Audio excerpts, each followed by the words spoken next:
네, 비하인드 뉴스 이성대 기자와 함께하겠습니다. 시작하죠. 네, 첫 번째 이슈 바로 보겠습니다. 황당 엔딩 또는 열린 결말. 자, 장동혁 대표가 단식 후유증을 치료하고 오늘 퇴원했지만 단식 투쟁의 후유증은 계속되고 있는 모습입니다. 특히 그 박근혜 전 대통령이 깜짝 등장하면서 예상치 못했던 엔딩이 나오자 여야 모두 지금 당황스러운 모습이죠. 자, 우선 여권에서는 홍익표 신임 정무수석이 원래 방문하려고 했지만 박근혜 전 대통령이 방문한 뒤에 무산됐다라는 이야기가 나오기도 했습니다. 예, 박 전 대통령이 국회에 올 거라고는 그 누구도 생각을 못했을 것 같아요. 그렇습니다. 뭐 예를 들어 마치 그 드라마 마지막 회가 어떻게 끝날지 관심이 있었는데 알고 보니 이게 다 꿈이었다거나 갑자기 모든 사람이 뭐 착해지는 급 마무리하는 엔딩이다라는 지적도 나오고 있고요. 그러다 보니까 야권에서도 특히 국민의힘과 특검을 공조했던 개혁신당에서도 이거는 설명이 필요하다라고 주장하고 있습니다. 들어보시죠. 예. 박근혜 대통령의 출연이라는 특이한 형식으로 종결됐기 때문에 이 판에 박근혜라는 카드로 종결을 했으니 공조를 이어가고 싶다면은 어떤 개연성이었는지 또 앞으로 어떤 생각으로 그렇게 종결한 것인지는 설명해야 되지 않을까.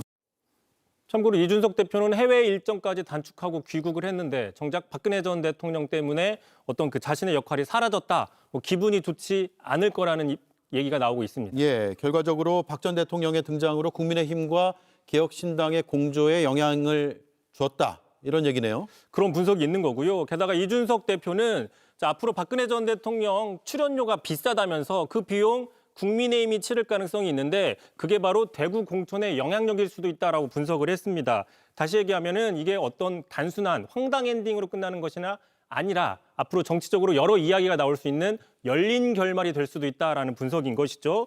자, 실제로 그 박근혜 전 대통령의 측근으로 알려진 저 왼쪽에 유영하 의원도 대구시장 출마 가능성이 거론되고 있는 상황이긴 합니다. 자, 반대로 박근혜 비대위에서 비대위원장을 했던 김종인 전 위원장은 박 전 대통령의 영향력은 크지 않을 것이다라는 반대의 얘기를 하기도 했습니다. 들어보시죠. 예. 박근혜 대표께서 왜 난 등장을 했는지도 난 이해가 가질 않는데 별로 정치적으로 큰 의미가 없다고 난 봐요. 박근혜가 그만큼 보수를 결집시킬 수 있는 지금 여력이 없어요.